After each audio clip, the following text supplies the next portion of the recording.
Hi guys, நான் Joshua. So இந்த video வந்து ஃபெட் லாஸ் பண்ண ட்ரை பண்ணுறவங்களுக்கு என்னென்ன காரணத்தால் ஃபெயிலியர்ஸ் வருது, இல்லை அதை எப்படி கரெக்ட் பண்ணிட்டு நம்மளோட ஃபெட் லாஸ் ஜேர்னியை வந்து சக்ஸஸ்ஃபுல்லாக கொண்டு போகிறத தான் சொல்ல போகிறேன்.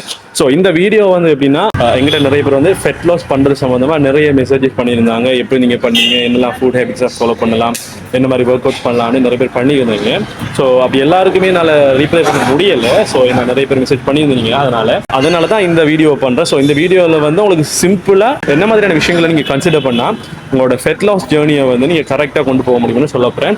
ஸோ அதுக்கு வந்து 3 விஷயம் நான் உங்களை சொல்ல போகிறேன். ஸோ 3 விஷயத்தை நீங்கள் சரியாக ஃபாலோ பண்ணீங்கன்னாலே உங்களால் உங்களோட ஃபெட் லாஸ் ஜேர்னியை வந்து சக்ஸஸ்ஃபுல்லாக கொண்டு போக முடியும். ஃபர்ஸ்ட் திங் வந்து food and work out. So 2 விஷயத்தையும் பற்றி பார்ப்போம். ஃபுட் அண்ட் ஒர்க் அவுட்டை பொறுத்த வரைக்கும் நீங்கள் தனியாக ஃபுட்டை மட்டும் ஃபாலோ பண்ணி இல்லை தனியாக ஒர்க் அவுட்டை மட்டும் ஃபாலோ பண்ணீங்கன்னு சொன்னால் அதோட ரிசல்ட் கிடைக்கிறதுக்கு ரொம்ப லேட் ஆகும். ஸோ அதனால் வந்து ஃபுட்டையும் அண்ட் ஒர்க் அவுட்டையும் வந்து சேர்த்து நீங்கள் ஃபாலோ பண்ணீங்கன்னா உங்களோட ஃபெட் லாஸ் ஜேர்னி வந்து குயிக்காக இருக்கும். ஸோ உங்களுக்கு ரிசல்ட் வந்து குயிக்காக தெரியும். அப்படி தெரிஞ்சப்போ தான் நீங்கள் இன்னும் என்கரேஜ் ஆகி தொடர்ந்து கண்டினியூ பண்ணி போவீங்க. ஏன்னா நிறைய பேர் வந்து ஃபுட்டை மட்டும் ஃபாலோ பண்ணுறீங்க. அப்படி ஃபுட்டை மட்டும் ஃபாலோ பண்ணக்குள்ள அதோட ரிசல்ட் வந்து லேட் ஆகும். ஸோ அப்படி லேட் ஆகிறதால நமக்கு அது ரிசல்ட் கிடைக்கலன்னு நீங்கள் அதை விட்டுறீங்க. ஸோ அதான் ரீசன். ஃபுட்டை பொறுத்த வரைக்கும் எப்படி நம்மளோட ஃபுட் ஹேபிட்டை வந்து மாற்றிக்கலாம்னு சொல்கிறேன். ஸோ நிறைய பேர் வந்து என்ன ஃபுட் சாப்பிட்டீங்க, எனக்கு ஃபுட்டை வந்து சஜஸ்ட் பண்ணுங்க என்ற மாதிரி சொல்கிறீங்க.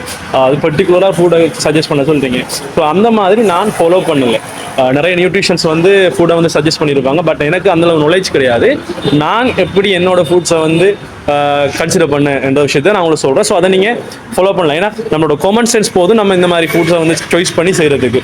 ஸோ ஃபெட் லாஸ் பண்ணணும்னா 2 விஷயத்தை நம்ம கண்டிப்பாக ஃபாலோ பண்ணி ஆகணும். ஃபர்ஸ்ட் திங் வந்து ஒயிலை முடிஞ்ச அளவு அவாய்ட் பண்ணுங்க.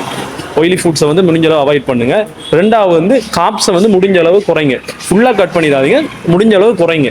ஸோ இந்த 2 விஷயத்தை நீங்கள் எந்த அளவுக்கு சின்சியராக ஃபாலோ பண்ணுறீங்களோ அந்த அளவுக்கு உங்களோட ஃபெட் லாஸ் ஜேர்னிக்காக உங்களுக்கு அது பூஸ்ட் பண்ணும். ஃபெட் லாஸ் ஜேர்னியை பூஸ்ட் பண்ணும்.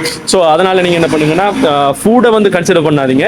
நீங்கள் டெய்லி எடுத்துக்கிற ஃபுட்டில் எந்த அளவு காப்ஸ் இருக்குதுன்றதை வந்து கால்குலேட் பண்ணிக்கோங்க. இது ஈஸியாகவே நீங்கள் கால்குலேட் பண்ணிக்கலாம். எப்படியும் நம்ம ரெகுலர் லைஃப்பில் வந்து ரைஸ் எடுக்க போகிறோம். எப்படி பார்த்தாலும் ஒரு மந்த் ஃபுல்லாக நீங்கள் சாப்பிட்ற சாப்பாடு தான் நீங்கள் இயர் ஃபுல்லாக சாப்பிட போகிறீங்க. அப்போ அதுக்காக நீங்கள் வந்து அதில் ஃபுட்டில் இருக்கிற கலோரிஸை கால்குலேட் பண்ணணும்னா ஜஸ்ட் வந்து கூகுள் பண்ணி பார்த்தீங்கன்னு சொன்னாலே அந்த ஃபுட்டில் எவ்வளோ கலோரிஸ் இருக்குது, எவ்வளோ காப்ஸ் இருக்குன்றது உங்களுக்கு தெரிஞ்சிடும். ஸோ அதை வச்சு நீங்கள் உங்களோட டயட் பிளானை நீங்களே ஃபாலோ பண்ணிக்கோங்க. ஸோ இதுக்கு பர்டிகுலராக இந்த ஃபுட்டை சாப்பிட்டா தான் நம்மளால உடம்பு குறைக்கணும்ன்றது கிடையாது. உங்களுக்கு பிடிச்ச உணவு கூட நீங்கள் சாப்பிடலாம். அதில் இருக்கிற அளவை தான் நீங்கள் மாற்றிக்கணும். ஒரு ஃபுட்டை வந்து நீங்கள் ஒரு பிளேட் ஃபுல்லாக சாப்பிட்றீங்க. ரைஸை எக்ஸாம்பிளுக்கு எடுத்துக்கோமே. ரைஸ் ஒரு பிளேட் ஃபுல்லாக ரைஸை வச்சிங்கன்னா அதில் நமக்கு ஒரு 400 கலோரி கிடைக்குதுன்னா அது ஒரு காஃப் ஆகுனீங்கன்னா 200 கலோரி கிடைக்க போகுது. இந்த மாதிரி உங்களுக்கு பிடிச்ச உணவுகளை வந்து நீங்கள் கலோரிஸை கால்குலேட் பண்ணிட்டு அதில் அளவை வந்து டிவைட் பண்ணிக்கலாம். ஸோ 2வது விஷயம் வந்து ஒர்க் அவுட். ஒர்க் அவுட்டை பொறுத்த வரைக்கும் நீங்கள் ஒர்க் அவுட் கண்டிப்பாக பண்ணுறது நல்ல. ஏன்னா நம்ம ஒரு ஹெல்த்தியான லைஃப் வாழணும்னா ஒர்க் அவுட் நமக்கு தேவை. ஸோ ஜிம் இருக்குது உங்களுக்கு பக்கத்தில், உங்களுக்கு போகிறதுக்கான நேரம் இருக்குதுன்னா நீங்கள் ஜிம்முக்கு போகலாம். ஜிம்முக்கு போய் ஒரு 1 hour வந்து ஸ்பெண்ட் பண்ணலாம்.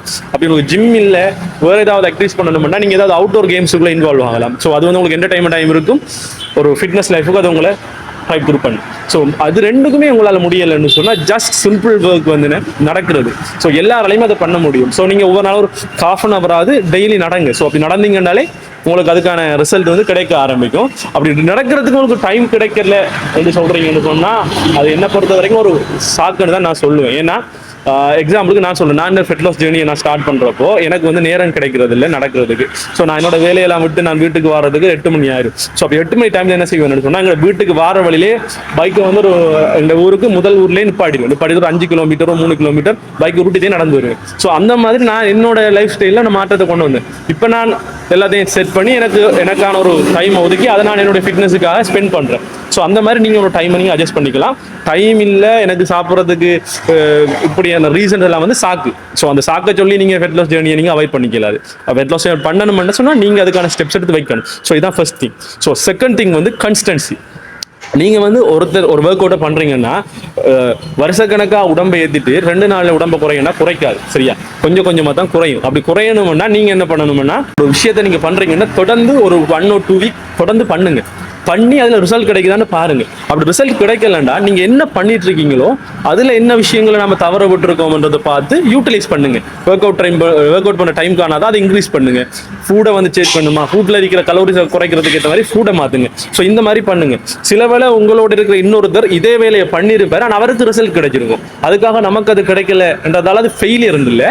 என்ன விஷயம்னா ஒவ்வொருத்தர் உடம்பு வந்து டிஃப்ரெண்டா இருக்கும். ஸோ அதனால ஒவ்வொருத்தர் ரிசல்ட் வந்து மாறுபடும். அதனால நீங்க என்ன பண்றீங்களோ அந்த விஷயத்தை கன்சிஸ்டன்சியா பண்ணுங்க, தொடர்ந்து பண்ணுங்க. ஒரு 1 வீக் பண்ணிட்டு விட்டுட்டு எனக்கு ரிசல்ட் கிடைக்கலன்னு விட்டுறாதீங்க, தொடர்ந்து பண்ணுங்க, அதை யூட்டிலைஸ் பண்ணுவீங்க, கட்டாயம் ரிசல்ட் கிடைக்கும். ஸோ 2 விஷயம் பார்த்தாச்சு. 3வது விஷயம் வந்து லைஃப் ஸ்டைலை வந்து சேஞ்ச் பண்ணணும். இந்த 2 விஷயத்துக்காகவும் உங்க லைஃப் ஸ்டைலை நீங்க சேஞ்ச் பண்ணி ஆகணும். இப்போ 3வது உங்களோட லைஃப் ஸ்டைலை நீங்க எப்படி இதுக்கப்புறமா கொண்டு போகணும்ன்ற விஷயத்துல ஒரு அவேர்னஸுக்காக சொல்றேன். ஏன்னா நிறைய பேர் வந்து ஃபெட் லாஸ் பண்றதுக்கு ரெடி ஆயிடுவாங்க. ஃபெட் லாஸ் ரெடி ஆனதுக்கு அப்புறமா அவங்களுக்கு பெரிய டவுட் வரும், நான் இதை எவ்வளவு நாளைக்கு தொடர்ந்து செய்யலாம், இல்லை செஞ்சு முடிஞ்சது அப்புறம் என்ன ஆகும் என்றதுதான். என்ன எக்ஸாம்பிளுக்கு நான் ஜிம்முக்கு போனப்போ எனக்கு வந்து எல்லாரும் சொன்னாங்க, ஜிம்முக்கு போறா விட்டுட்டேன்னு சொன்னா உடம்பு வச்சிரும், அது ஃபெட் ஆயிரும், அதனால போகாதுன்னு சொன்னாங்க. பட் அதுக்காக தான் இந்த வீடியோ சொல்றேன். என்ன நிறைய பேருக்கும் இது சம்பந்தமான பயம் இருக்குது. என்னன்னா நீங்க உங்களோட ஹைட்டுக்குரிய வெயிட்ல இல்லாம ஃபெட்டாவோ இல்லை தின்னராவோ இருக்கிறீங்கன்னா என்ன அர்த்தம்னா நாம ஒரு ஃபிட்னஸான ஒரு லைஃப் ஸ்டைல வாழல, ஒரு பெர்ஃபெக்டான லைஃப் ஸ்டைல வாழல. ஸோ அப்போ நம்ம ஒரு பெர்ஃபெக்டான ஒரு லைஃப் ஸ்டைலுக்கு தான் போகிறோம், ஒரு பெட்டர் வெர்ஷனாக நம்மளை மாற்றிக்க போகிறோம். ஸோ நம்ம பெட்டர் வெர்ஷனாக மாற்றிக்கிறதுக்காக தான் ஜிம்முக்கோ இல்லை ஒரு ஸ்போர்ட்ஸுக்கோ நம்ம ஈடுபடக்குள்ள அதை எதுக்காக நம்ம இடையில விடணும். ஸோ நம்ம பெட்டரான ஒரு லைஃப் ஸ்டைலுக்காக நம்ம மூவ் ஆகிறப்போ ஜிம்முக்கு போறீங்களா லைஃப் லாங் வந்து தொடர்ந்து போவோம். ஏன்னா அது நமக்கு ஒரு பெட்டரான ஒரு பர்சன் நம்ம வாழ்றதுக்கான ரிசல்ட் தான் கொடுக்க போகுது. அதனால இந்த லைஃப் ஸ்டைலில் நீங்கள் பண்ணுற சேஞ்சஸுக்காக எதுக்காக நம்ம பயப்பட வேணாம், தொடர்ந்து கண்டினியூஸ் பண்ணுங்க. அண்ட் லாஸ்ட் திங் வந்து என்னன்னா நிறைய பேருக்கு இந்த விஷயம் சம்பந்தமான அவேர்னஸ் இல்லை, அதுதான் தூக்கம். ஸோ நான் முன்னாடி சொன்ன அந்த 2 விஷயத்தையும் நீங்கள் ஃபாலோ பண்ணா கூட தூக்கம் சரியா இல்லைன்னா உங்களுக்கு பெஸ்ட்டான ரிசல்ட் வந்து கிடைக்காது. அதனால வந்து நீங்க முடிஞ்ச அளவுக்கு சரியான அளவு தூங்குங்க. சரியான அளவுக்குள்ள மினிமம் ஒரு 7 hours ஆகுது நீங்க தூங்குனீங்கனாலே உங்களோட ஃபெட் லாஸ் வந்து இன்னும் ஃபாஸ்டா இருக்கும், எஃபிஷியன்சியா இருக்கும். அதனால கண்டிப்பா உங்களோட தூக்கத்தை கன்சிடர் பண்ணி தொடர்ந்து சரியான நேரத்துக்கு தூங்க பாருங்க.